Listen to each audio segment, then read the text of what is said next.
gudoomiyaha rugta ganacsiga Soomaaliland Jamaal Caydiid Ibraahim oo warfadiyaanka kula hadlay magaalada Hargeysa isagoo hareer fadhiyaan qaar ka mid ah ganacsatada waaweyn ee Soomaaliland ee soo dejiya raashinka dawooyinka iyo shidaalka ayaa sheegay in ganacsiga Soomaaliland aanu saameyn ku yeelan xanuunka coronavirus oo dunida halis galiya isla markaana wuxuu fariimo isbarkan u diray shacabka iyo ganacsatada Soomaaliland. Gudoomiye Jamaal Caydiid Ibraahim intaasi wuxuu ku daray in madaxweynaha Soomaaliland amar ku bixiyay in cashuur dhaaf loo sameeyo ganacsiga u soo degaya ganacsatada Soomaaliland ee dalka imanaya. gudoomiye Jamaal oo amurahaasi ka hadlaya waxa hadaladiisi kamid ahaa rugtii ganacsiga iyo baac mushtarkii waaweynaa ee keenayay agabkii daruuriga ahaa xaaladda maanta marxaladda dalka uu marayo iyo waxa inoo yaala inaan idinka warbixino. halkan waxaa fadhiya Maxamed Cali oo ah Omar Company, Ali Ibrahim Ciise oo Cali Waraabo loo yaqaano oo isaguna u gaar ah inuu keeno shidaalka ragga kamida weena keena ah. halkana aadan baa fadhiya oo isaguna ah xogayaha ururka dawooyinka keena. marka saddexdii ugu weynaa baahiyaha loo qabay weeye. raashinku wuxuu u qaybsamaa soo dejiyayaal iyo qaybiyayaal oo loo yaqaan distributors iyo retailers ka dukaamada ku siibiya. dhammaan ganacsatada waxa keenta waaweyn ee soo dejisa raashinka oo uu kamid yahay Omar Company, Indhadeere Company, Al-Ikhwa, Salama Group, Sabawanaag, Horyal Al-Huda, Muumin Group, Al-Nur iyo Somali Trading. intaasiba oo qaarkood inala fadhiyaan waxa ay og yihiin oo ay ballan qaadeen wax raashina oo wadanka ka go'aya inaanu haba yaraatid oo inoo buuxo oo uu kayd inoo yahay.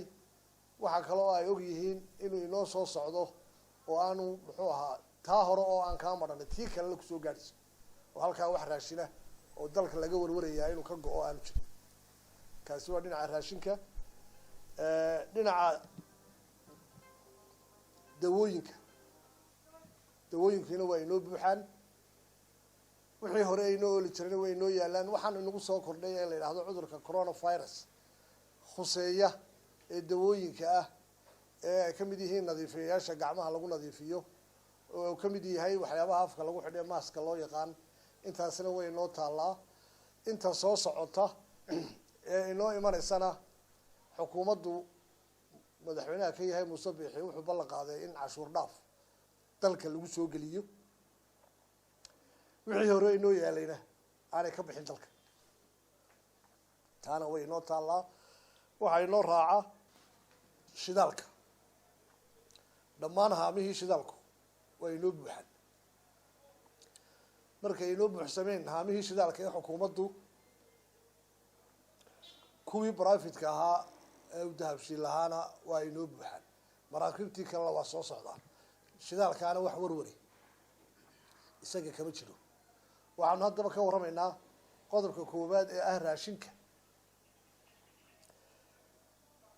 dadka imika xalayto aad moodaysay Ramadaanta ee kuyuga ku jira buuqa waxa abuuray dadweynaha kow, miidiyaha warka duubay laba, iyo dadka wax la iibsaday ee wasaaca raashinka qaybiya maaha soo dejiyayaasha.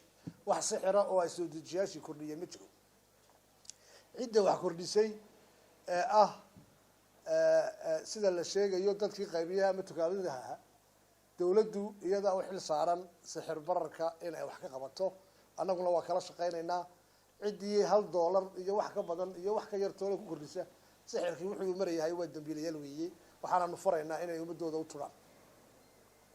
xukuumadana ka mas'uula inay sixir bararka wax ka qabato wana xil saaran. annaguna waa kala shaqeynaynaa. waxa laakiin xukuumaddu oran mayso dad uu kuyuha galina waxa iibsanina.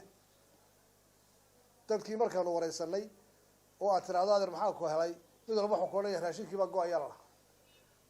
dumarkeena waxay ku oranayaan carruurtii dibadda nala soo soo tiri guriga dhigta raashinka. inaga dalkeenu uu inoo yaala raashinkiina uu inoo yaala. waliba waxay noo dheer raashinkii hadhuurka ah ee noo soo go'ay oo isaguna meel walba ku aasan boqolihii lagu shubi jiray kaydkii dawladda xukuumadda ah yaala oo ay wasaaradda beeruhu soo geysay. marka raashinkaasina waxa la waxaba yaraatay ee warwar laga qabo wax dawo ah oo warwar laga qabo wax shidaal ah oo warwar laga qabo midna ma jiro.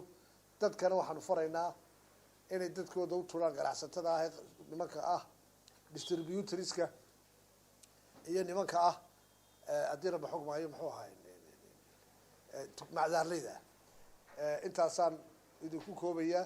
Warsame Siciid Cali warka warbaahinta SBC magaalada Hargeysa.